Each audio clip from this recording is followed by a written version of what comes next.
Exode, chapitre 12. Jour délivrance là. Ante Moïse ak Aaron te nan pays l'Égypte là, Seigneur a dit yo, c'est moi ça kap premier mois pour nous dans l'année ya. C'est lui même kap avant tout l'autre mois yo. Parle tout moun peuple Israël là. Dit yo, sous 10e jour mois ça, n'a prend un petit mouton pour chaque famille. Tendez bien oui? Yon petit mouton pour chaque caille. Si pa gen compte moun nan caille là pour manger tout petit mouton, c'est pour yo mette tête yo ensemble ak voisinay qui pi près caille là.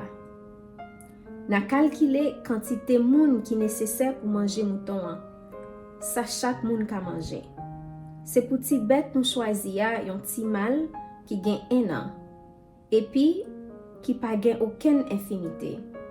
Li te met mouton, li te met cabrit. Na gadel apa jouk sou 14e jou mois.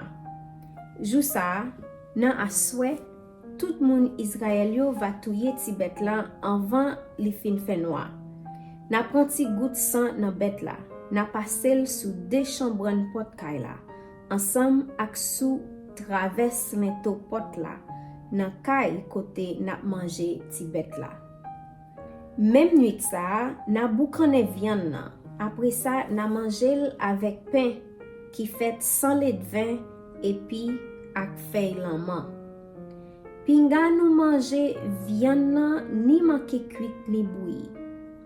C'est boucané pour nous boucanel tout en quai ak tout tombé a. Pas quitter rien pour demain matin. Si reste, c'est pour nous bouler dans du feu. Mais qui j'en pour nous ranger kon nous pour nous manger. Na mari ren nous, sapat nous nan pied nous, bâton nous nan main nous. C'est pour nous manger pressé, parce que c'est là ça, Seigneur passé. Jour la nuit ça, m'a passé dans tout pays l'Égypte là. M'a touye tout premier petit garçon, ak tout premier petit bête yo qui dans pays ya. M'a réglé tout bon Dieu pays l'Égypte yo. C'est moi-même qui Seigneur. Sans nous passer sous pot yo va marquer kay côté nou ya. Le ma wè san m'a sauté kay nou.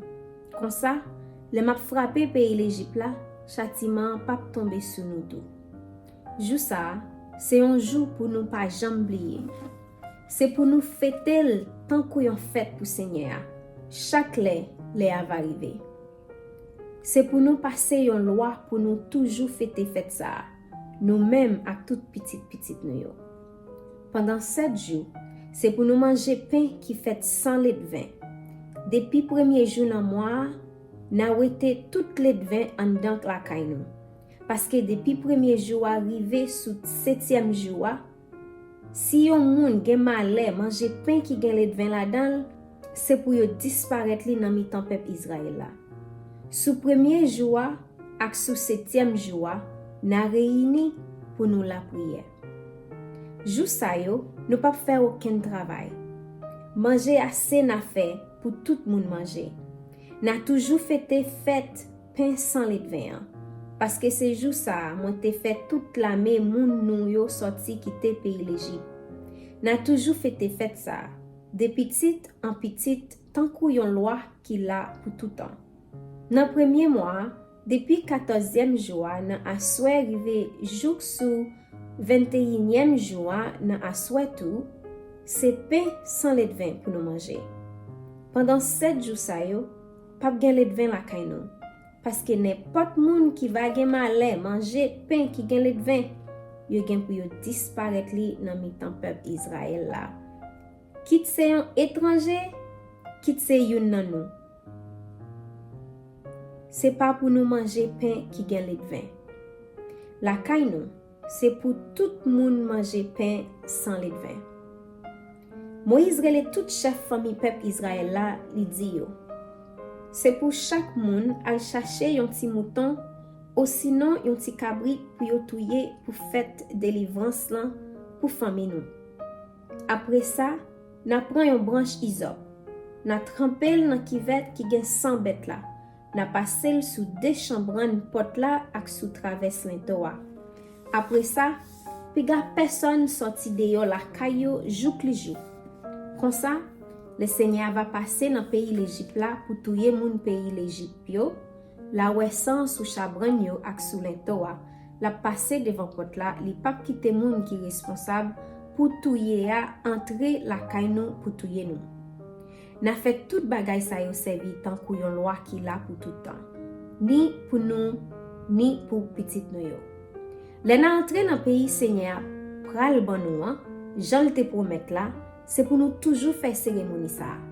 Les ti moun nou yo va mande nous sa cérémonie ça vle di, na répond yo, c'est fête délivrance là, n'a fêté pour Seigneur.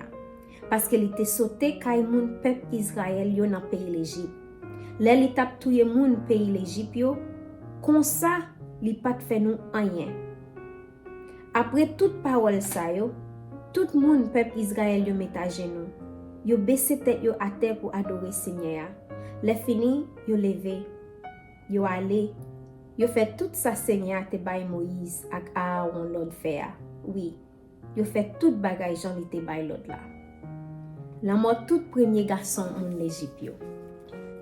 Nan mitan la nuit, Seigneur a touye tout premier petit garçon moun pays l'Égypte yo. Depuis premier petit garçon pharaon qui chita sous fauteuil là, je premier petit garçon prisonnier qui te dans cachot. Tout premier petit bête yo tout te mouri.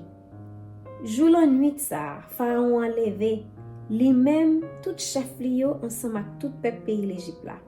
Yon gros rel pété tout partout dans pays l'Égypte parce que pas gen yon kay qui pas gen la mort.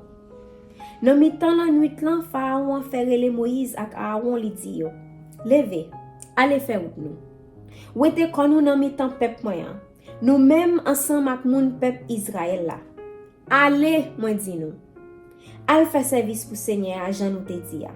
Nous met pran mouton nou ak bœuf nou yo. Jean nou te di là. Et puis mande bon Dieu pour le bénir moi. Moun pays l'Égypte yo te chaud derrière moun peuple Israël yo pour faire yo pressé quitter pays ya. Yo tap di, si nous pas aller, nous tout ap mouri.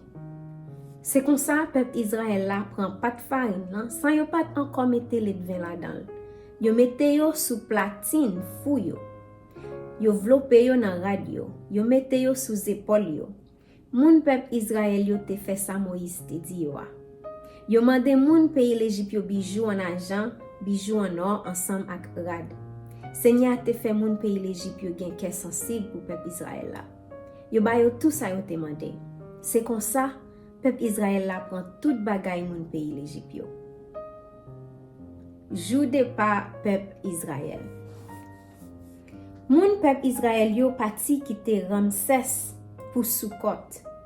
Te gen 600,000 moun kon sa, sans compter femmes ak ti moun. Yo tout te à pied. Te gen pile moun l'autre pays tout qui te parti ensemble ak yo. Te gen pile mouton, cabrit ak bœuf tout. Avec pat farine yo te pote sorti pays l'Égypte là. Yo fait pain. Pain yo te sans lit de vin. Parce que yo te pressé mette yo dehors dans pays l'Égypte là. Yo pat même getan fait provision. Moun peuple Israël yo te passé 430 ans dans pays l'Égypte là. Même jou qui te fait yo 430 ans dans pays ya, jou pour jou, toute la même moun Seigneur sorti qui te pays l'Égypte là. C'était un jour la nuit. Seigneur te passé toute nuit là à veiller pour faire yo sorti qui te pays l'Égypte là. C'est peut-être ça. C'est pour yo mettre nuit ça à pas pour yo faire veiller pour Seigneur. C'est bagay pour yo toujours faire de petite en petite. Faites délivrance là. Seigneur dit Moïse ak Aaron comme ça. Mais qui gens pour yo fêter fête délivrance là? Pour commencer, aucun moun l'autre nation pas gen droit participer là-dedans. Domestique non acheté pour service la kay non. Les nous fin si konsi yo met participer. Mais ni moun l'autre nation qui dépassage la kay nou, ni domestique qui travaille pour l'argent pas ka participer dans fête là. C'est pour nous manger délivrance là en dedans kay. Viande là pas faite pour sortir de yo même. Ni nous pas faite pour craser aucun zobet nous touyer yo. C'est pour tout peuple Israël là net fête ça. Si gen yon moun l'autre nation qui rete dans pays et puis qui t'a vle fête délivrance nan pour Seigneur, mais ça pour nous faire. C'est pour nous circoncis tout garçon la kaili en vent. Après ça, la doit fêter fête délivrance là. Il a considéré tant que mon natif natal peuple Israël là. Si un garçon pas circoncis, il pas qu'à participer dans fête là. L'autre ça bon ni pour natif natal yo, ni pour mon autre nation qui était dans pays ya dans mitan nous. Tout le monde peuple Israël yo te suivre l'autre là. Yo te fait ça Seigneur te bay Moïse ak Aaron l'autre faire. C'est jour ça Seigneur te fait toute la même Israël yo sorti quitter pays l'Égypte là. Parole bon Dieu. Amen.